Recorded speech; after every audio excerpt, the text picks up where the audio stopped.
Welcome to Small Business, Big Network, the podcast for small business owners who want big results from their networking.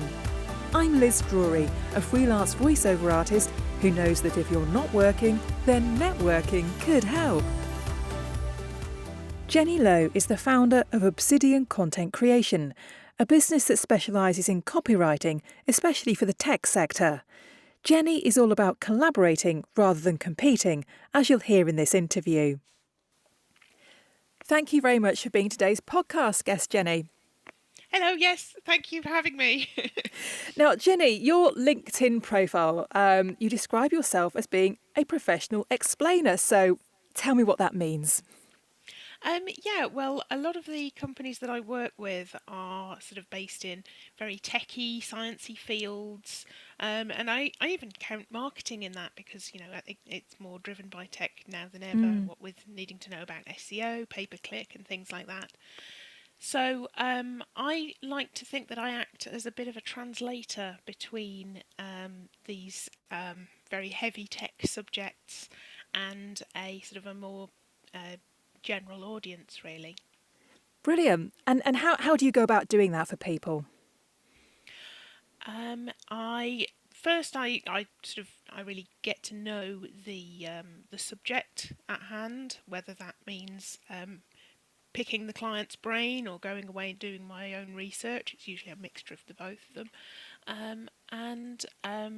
Really sort of understanding what drives people to buy that thing or what attracts people to that particular prospect, and speaking to what they're after, and sort of starting with the client and working back really working with the client's client and working back to my client. Yes, yeah. Yeah. So what's your background, Jenii? How did you come to be doing what you're doing? It's a weird sort of hybrid background, really, in both comms and sort of tech as well. And with a bit of a sideline in radio presenting as well at one point. I've always sort of had my feet in both camps of one in tech and one in sort of comms and marketing and explaining things, really. And this was an ideal way to bring them together without having to worry about doing anybody's IT support or anything like that. Yeah. My heart goes out to anybody who's on the other end of the phone for for IT support problems because I've been there. So when did Obsidian actually come about, and how did it come about?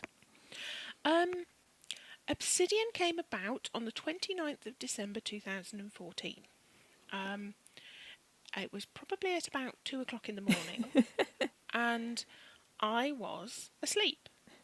And I was sort of thinking of a way to sort of where do I go from here in my life. I wasn't enjoying the job I was at, and you know that general sort of sense of ennui that we occasionally get in our working lives. And it was over the Christmas break, because that was thankfully one of the nice things about working there, was the Christmas break was always quite generous. And I'd been worrying about, like, what am I going to do? What do I want from life? You know, nothing too heavy. You know, just like, what am I here for? And then went to sleep that night, and then I woke up, just sort of sat bolt upright, and I was like, I can be sort of a copy and content writer. I can, because that's the one part of my role that I really enjoyed, working in marketing. It was for a small firm, so it was sort of all hands to the pump. So I got lots of different experience doing different things in both IT and in marketing. I just sort of woke up, had this realisation, and promptly went back to sleep. And then I woke up the next morning, and I was like, did that happen? Was that real life? And I don't know, maybe it was just sort of, you know, the universe calling to me or something like that. But yeah, by the end of that day, I'd decided on the name. I'd registered the domain. I'd sort of decided roughly what services I was going to provide, and yeah, and then it all sort of developed, and then on the 28th of May the following year, I went full time doing this. So Brilliant. And has it gone from strength to strength since you started? it's been I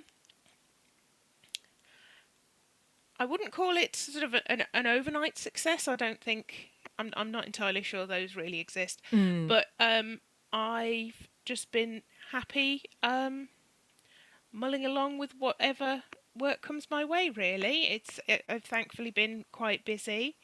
I one of my first clients once I first started with Obsidian full time was actually a large digital marketing firm, or a bit of a household name, but I'm not going to name names. So that was lovely. I worked with them for 5 years, and yeah, so that sort of really gave me. It helped immensely with the sort of a bit of imposter syndrome. Yeah. Thinking, oh well, if they value my Yeah. work, then they've got to be doing something right. That's great that you got a household name early on. So is there a particular size of business that you like to work with? Is it always household names, or do you work with smaller businesses, or a mixture?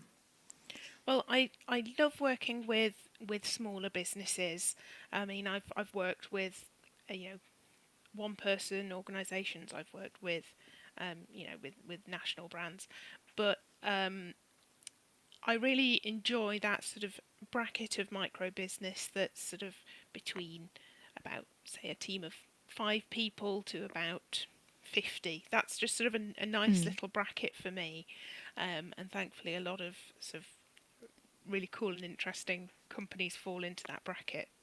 So I'd like to know a bit more about the radio experience that you mentioned earlier. What was that all about? Yeah, well, it was.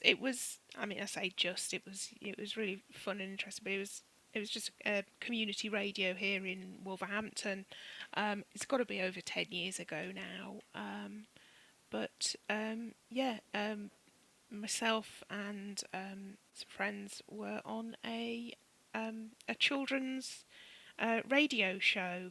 Yeah. That was it was. I mean, I didn't sort of have much of a thing with the setting it up or anything like that. I very much joined later on once the groundwork had already been done. But yeah, it was a gang of about 5 of us with this just broadcasting to Wolverhampton. This sort of we tried to keep it quite anarchic, quite Tiswazzy. And yeah, so and it was live as well. So and I wrote and presented the video game review section. Yeah. So yeah, that's yeah, that's. Is it something that you would like to do more of? Well, yes. I mean, I've always wondered about sort of going back to radio, potentially podcasting, even, I mean, not to steal your thunder, Liz, but to even going into sort of voiceover work, even, it's just, yeah, it's something that I've toyed with the idea of, but I've got so many various ideas that I want to look into that yeah, I've got a list of all the different things that I want to do, and I keep looking at it. It doesn't get any more done. I know that feeling. So let's talk about networking now. How do you use networking for your business? Yeah, I do a lot more networking now that it's a lot more virtual. Because I mean, locally. Before the pandemic, locally, networking was pretty good, but at the same time, with me now being in a sort of the very specific niche of writing for companies in tech, there's only so much of your audience that are going to be in a defined geographic area. Yeah.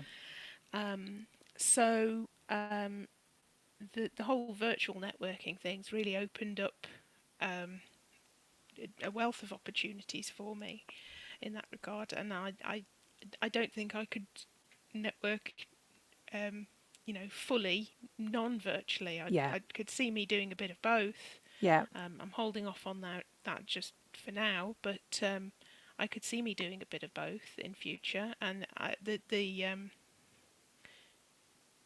the lack of travel time and having to catch trains or what have you to get to an expo, it's great. I can just sit here and talk to people, which I could do all day. I'm doing it now. Yeah.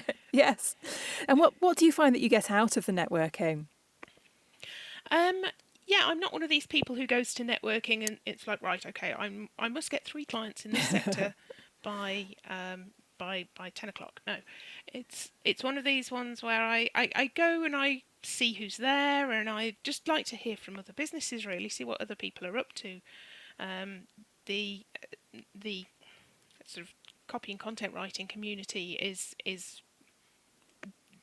they're just full of lovely people. As part of one of the things that sort of drew me down the path, really, was how welcoming everybody was. So it's always lovely to see other content people, other copywriters in networking groups and connect with them. And it's always nice to sort of people on the tech side of things. Maybe they've got some interesting new app that's coming out. Maybe they've got a new way of solving an old problem. But just anybody really is. It's always lovely to hear from people and hear how people have how people have taken their businesses through the uncertain times that we've had over the past couple of years. Yeah. No, it's really interesting to hear you say that you like to network with other people who are in a similar industry to you, who are also content and copywriters, because some people don't like to network, don't like to be in a room where there's other people that do what they do, because they think, they're going to steal all the work. But it's not like that, is it? No, I mean, copywriters just seem to gravitate towards each other, and I love it. I mean, there's sort of various sort of writers and editors that I reached out to when I was really starting up Obsidian, and without them, I probably wouldn't be here in my business today talking to you. Being on a podcast, the first podcast I've ever been on, by the way. So, the community's great, and I get the impression that it's like that for a lot of other industries as well, especially nowadays with social media communities and online networking and what have you. Yeah. I mean, obviously can't speak as I obviously don't have first-hand experience of any other industry other than the one that I'm in. Yeah. But yeah. It's quite similar in my industry, I have to say, and I think it's always better to have an attitude of collaboration rather than competing with people, I think. Oh, absolutely. I mean, now that I've focused more on the sort of tech side of things, though I still get inquiries for sort of B2C projects, and I still get inquiries for things that sort of are completely out of my wheelhouse, and I've got a list of different writers sort of in front of me on my pinboard thing. Like, right, okay, this person's for this person's for that. This person deals with, retail landing pages. This person's good with legal stuff and accountancy. This person's good with property, So I've got a little sort of cheat sheet of people that I refer to. Yeah, no, I think that's great, and your clients will love you for that, because that takes a lot of the work away from them. If they need someone who can write content and copy in a particular subject, even if they know that's not what you do, they can come to you and say, can you help me find somebody? And you can say yes. And so they're going to come back to you when they want the tech stuff, aren't they? Yep, my little black book is open to everyone who everyone who I network with. I love to sort of connect people. I mean, there's been a few people that I've had one-to-ones with following on from networking just this week, and we've said, oh, you need to speak to the, we've had sort of mutual things of, oh, I'll introduce you to this person, and you can introduce me to that person, and things like that. I love stuff like that, because you might not do business with somebody directly, but you don't know who they know. Yeah, exactly. Yeah. And I think what goes around comes around, and the more that you can help connect other people together, they're going to do the same for you. Yeah. Yeah, I think precisely. we can all help each other, can't we? Yeah, that's what I'm all about, really. Yeah, so, brilliant. Yeah. So have you found that things have changed much for you over the last couple of years? Thankfully, I decided to sort of pivot on the tech focus thing just before the pandemic hit, and of course when we started needing tech a whole lot more. So it was kind of serendipitous, really, and it sort of stood me in good stead throughout. So I count myself very fortunate that that happened when it did, and that it's been able to sort of support me through what's been a very sort of unconventional time. Don't want to say the other words that everybody's thinking. Yeah. Yes, as a content and copywriter, you need to find some different ways of saying things, don't you? I like somebody online saying, "May you have a very precedented year." Yeah, I think we're all hoping for that. So just finally then, Jenii, if people want to know more about you or Obsidian, where can they find you?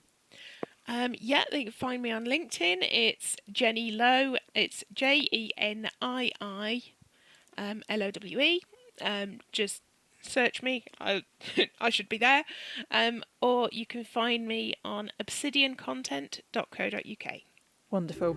Thank you very much, Jenii. Thank you. Thanks for listening to Small Business, Big Network. If you found this podcast useful, please do rate, review and subscribe. And don't forget to share it with the rest of your network too.